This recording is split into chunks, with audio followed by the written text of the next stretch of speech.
A huge round of applause again. Give them all a round of applause. Come on. There you go. Thank you very much. So today the panel will explore the vital roles of mentorship in shaping the next generation of hospitality leaders. And our experts today will discuss how mentorship bridges the gap between education and real-world demands, and also the impact of global networking and the skills really needed for future success. So I just want to kind of hand the first question over to both of you and really kind of just ask, what is mentorship critical for developing future leaders in management in the hospitality industry? So mentorship is important at all levels of your career, whether you're a student, whether you're a professional, whether you're a person in a career transition. You need mentors to support you. Those mentors could be people that are in person and in your community that you can connect with individually, but they can also be people that you admire online that are doing great things. Mentors aren't always those who are with us at the moment, but people that inspire us to do and be all that we can be. Thank you, Samantha. And Atif? Right, same thing. I would really agree with Samantha on that. Mentors don't necessarily need to be with you at all the time. It could be about people who have inspired you through their work, and you have read about them, you have listened to them, you have listened to their podcast. But mentorship is really important because you need that inspiration, and you need to see that this has been done by somebody else in the past, and I can walk into that shoes and I can get there. So if you have that kind of thought process, then it becomes a lot easier when you're going through challenges. Just imagining what they might have gone through, and it's the same journey that you're going through. That is really important. Okay, thank you very much. So with that in mind then, how would you say that mentorship has impacted your own career journey in hospitality and management, Samantha? My entire career has been impacted by mentorship through guidance that I received from my family when I was considering moving here for the first time, from the leaders that I worked with who took a vested interest in me, and as Nuri mentioned about sponsorship, meaning that someone advocated for me when I wasn't in the room, meaning that I was able to reach and grow further than I could have if someone wasn't guiding me in that way. Mentorship has impacted everything in my life. Thank you. And Atif? Absolutely. Similar experience, right from the education part, when I had to find a university to study the right kind of subjects, from that time towards my first job, then taking up other careers to the role now. I've always had good mentors, and I could only be here today because of the mentors that I have had in the past. So absolutely important. Okay, excellent, thank you. So let me just ask you a couple of probably direct questions just for yourselves. So Samantha, how can global partnerships and networks help young professionals advance in hospitality? Well, I have to say thank you to you and to the entire SCAL community, because it was through our relationship and partnership with SCAL that so many of our students were able to network for the first time. Networking can be a very intimidating thing, but in SCAL, everyone is so welcoming and inviting and just gracious in their hospitality. So being a part of communities like SCAL or the American Chamber of Commerce or the Bangkok Startup Association will allow you to connect with people that are thinking differently than you, to bring new ideas to the table. Especially with AI and what we see happening, we need to bring all of our strengths together to really succeed. Thank you very much. So what would you also say that the key skills are that hospitality students and young professionals should focus on and developing? Confidence, teachability, and passion. So confidence to go after what you want. You don't have to need the same thing that everybody else wants, but to know what you want and be proud of it. Teachability, be willing to learn from your peers, from your mentors, from your leaders. And passion, because you have to like what you do. Yeah. Someone just said before I came up on stage, you have so much energy. I said, yes, because I like what I do, but it took a long time to be able to build this. And being able to craft this is an opportunity we all have. Okay, excellent. Thank you very much. So if I can ask you, Atif, I suppose just again, so how can strategic alliances between academia and various industries support future innovators? Right, so whenever we talk about academia or institutions like us, like universities, we're always talking about learning outcome whenever we design curriculums, courses, and stuff like that. And to get that learning outcome aligned with what the industry expects the graduates to be like, that's been a challenge, not only in hospitality, but across the industries. So most of the students, they end up graduating, but then having to go to the industry, and then they have to go through the whole training phase again, because that learning outcome has not been aligned with the industry expectations. And that's where I think the industry and academia can align themselves strategically, so that whenever our graduates are, they graduate out of there, they can get into the industry, they can progress through career much faster without having to go through retraining and development, learning and development process, and it just makes it much faster for them to progress through. So that's I would say industry and academia alliance. So how would you say then leaders in management roles across industries encourage innovation and entrepreneurship among young talent? It's very challenging because everybody, if you're especially in a leadership position, you have very less time. But if you don't then invest time on the young talent, you're sort of setting up for future failures, because then you're not replacing yourself with somebody else. So I would say time, reward, and recognition. Like these three are keys for leadership. People in leadership to kind of encourage the young, because young people have so much energy, they're full of energy and they want to do so much things, they want to innovate, they want to do hard work and everything, but then they also need some kind of mentorship like you mentioned. And if the leaders can give the time, reward and recognition, I think that the rest will follow. Thank you. And I think it's a super popular topic for, in particularly myself, Samantha and I know the SCAL background, and one of the key aspects for me for being president, and particularly for this year, is really focusing on young SCAL, and in particular mentorship. And I'm just going to kind of throw a bit of a random question out there. I suppose that, would you both say that there is enough mentorship going around at the moment? As in, I mean, what's your initial thoughts on that? Because one of the things that I've noticed, in particularly over the years that I've been around, I feel as though that the topic of mentorship is always being raised. People always say mentorship, and it's super important that we are growing the youth that we have right now. But do you feel as though that there is enough out there for people to kind of focus on? Is there enough mentorship going on?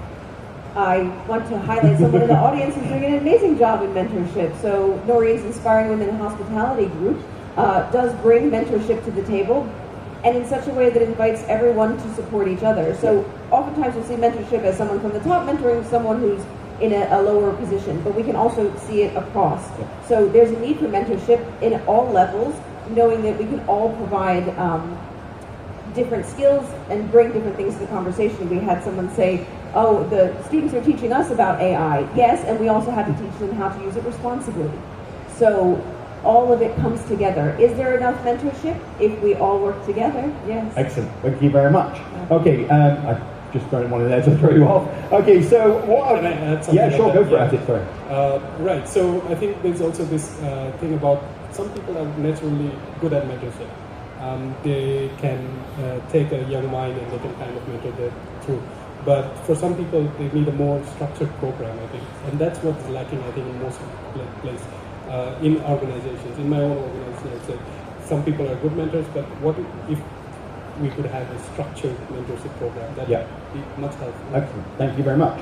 Okay, so obviously from my side of things, just to kind of open this up again back to you both, what advice do you have for young professionals seeking international career opportunities? For example, setting expectations, losing patience, and so forth. What would you kind of say would be your main points? So my students in the audience will say, you told me this already, but I'll say it for those who don't know me yet. So to be prepared for an international opportunity, you need to present yourself as a global leader. How can you do that? Going to events like this, having your LinkedIn updated, sharing about your experiences, but not letting the fact that you don't have experience limit you. Your fresh eyes will be something that you can bring to the table, and sharing your perspective, unperfectly perfect, is great. But just sharing it, making yourself be known, and going out and being the first to extend a hand or a Y to say hello. Thank you, Samantha. And that's it? Right, so I think Samantha put it already, expectations. So when you're going out in the industry, especially for younger students, don't expect, you will be the general manager in day one, right? You have to go through a lot of stages to get to that. So have patience and do your work. Build relationships, build networks, learn from your mentors, and you will eventually get where you want to go. Thank you.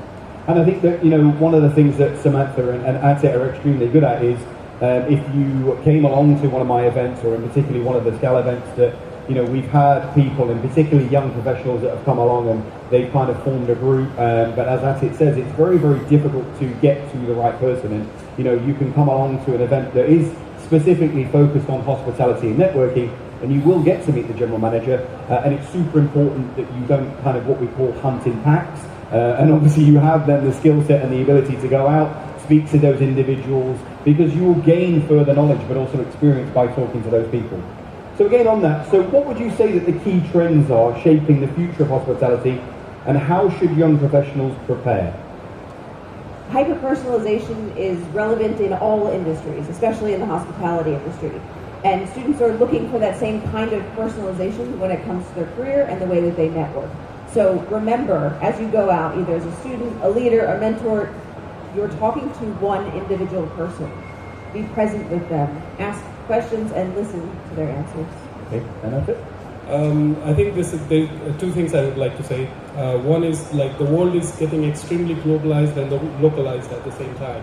So people come here from all over the world in Thailand, and you meet all sorts of people, but they also come here for that Thai experience, right? So you need to have a global perspective, but at the same time, you shouldn't forget about the roots and local things. That is one part of it. I think that's going to be a growing trend because people are seeking for the local experience. And then another one would be technology, I think. I mean, if you're not updated with the technology, if you're not using AI, if you're not updated with all the new stuff going around, then you are just setting up yourself for failure. Thank you. So with that then, how would you develop an environment where hospitality leaders and management students, where people from different countries can adapt in a global working culture? So today is a perfect example. We have students from AIM, students from DPU. Together we're going to connect and to talk together, working on amazing projects like Our River, Our Life that DPU has created to clean up the Choprea River. Bring people together on things that they're passionate about are so important in order to bring people together. They have to want to be there. Yeah. That's the most important thing, is that they're getting value and benefit from participating just as much as you are from having them there. And that's it? Yeah, I mean, going back to my own university life, like when our lecturers or our university sent us in this kind of stuff, we really didn't give much importance during that time. But now I realize how important those days were. So I would have the same suggestion for all the students here. Go and network with people as early as you can. Like, the earlier you start, the better chances there is for you to progress in your career. Well, thank you.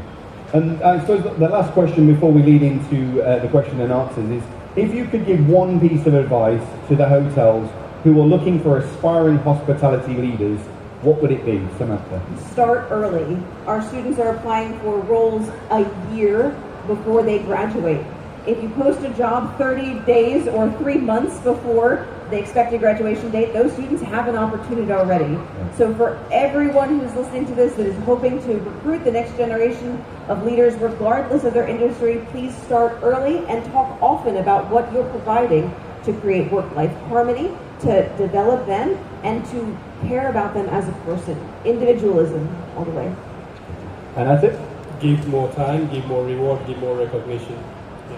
Excellent. Okay, so I think we're now going to open the floor up, but we're also going to invite back the previous panel. So if those guys would like to join us up on the stage, and we have some slides which we're going to go through and some questions from the audience. So if you guys would like to come back on the stage, give our previous panelists a round of applause, and also give our wonderful panelists a round of applause. There we go. Thank you. Brilliant. So when the Slido app comes up, please share your questions. So I know you've written some down from the first session, you probably have some from the second session as well. This is a chance that you can share your questions with all of us here, and we'd be happy to answer them today. Yeah. Cool. I kept it warm.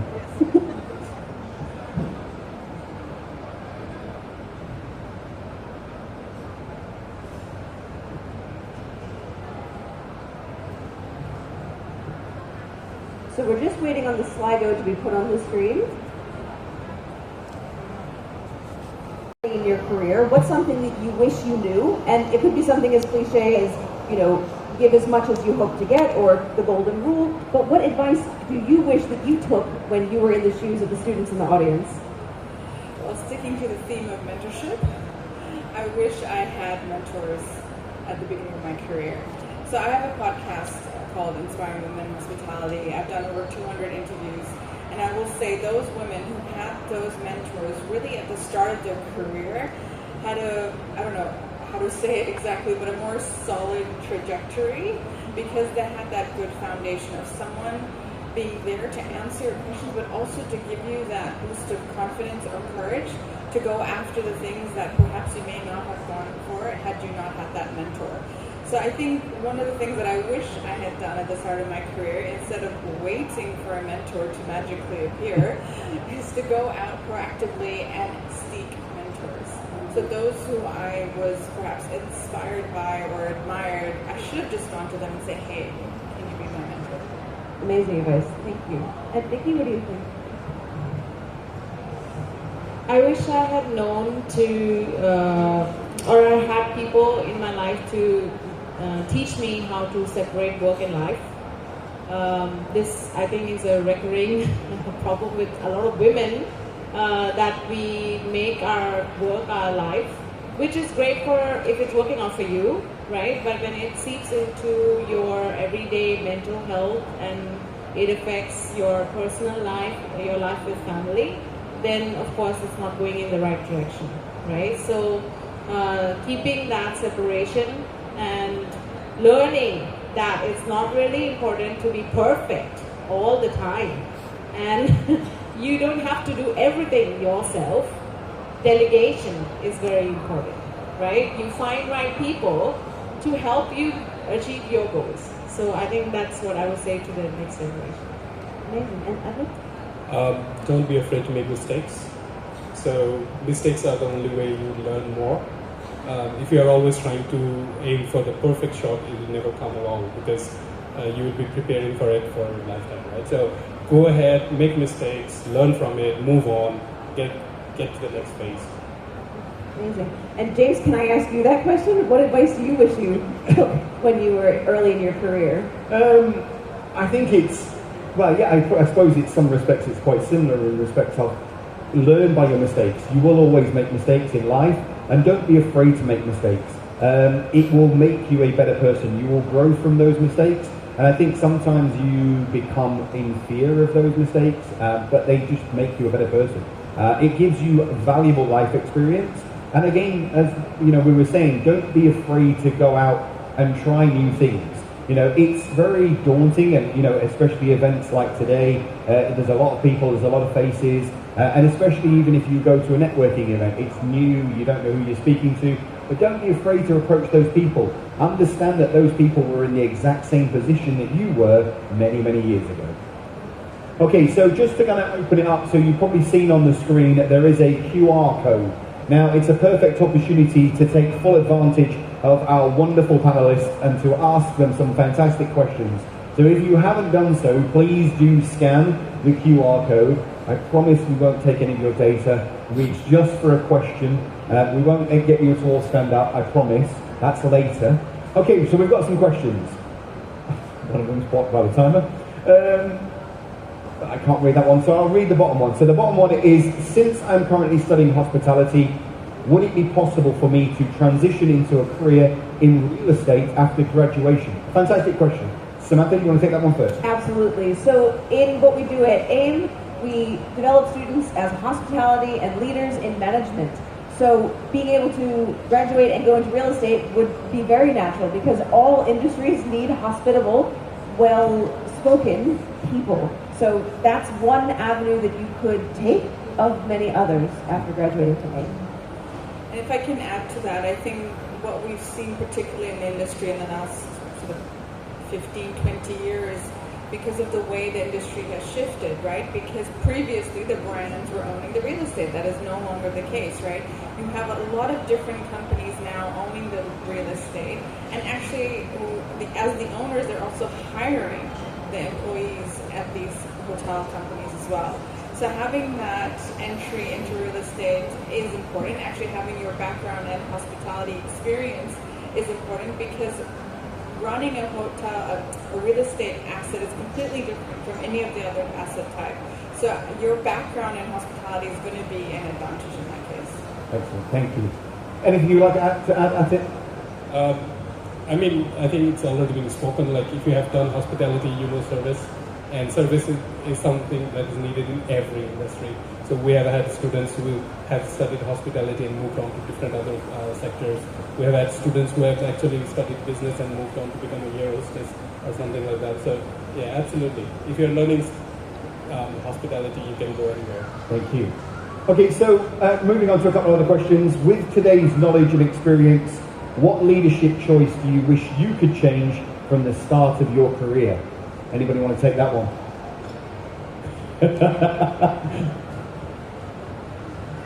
In the start of my career, I wish I had known more about what questions to ask. And this is why it's so important that I bring industry leaders to connect with our students, is because you don't know what you don't know. And I would have made different choices if I had thought to stop and ask a question along the way before signing a document. And so that's always something that I encourage, is that you thoughtfully consider any choice that you're making. Consult with your mentors or your leaders before making a decision, and with your family as well. They're there to support you along the way.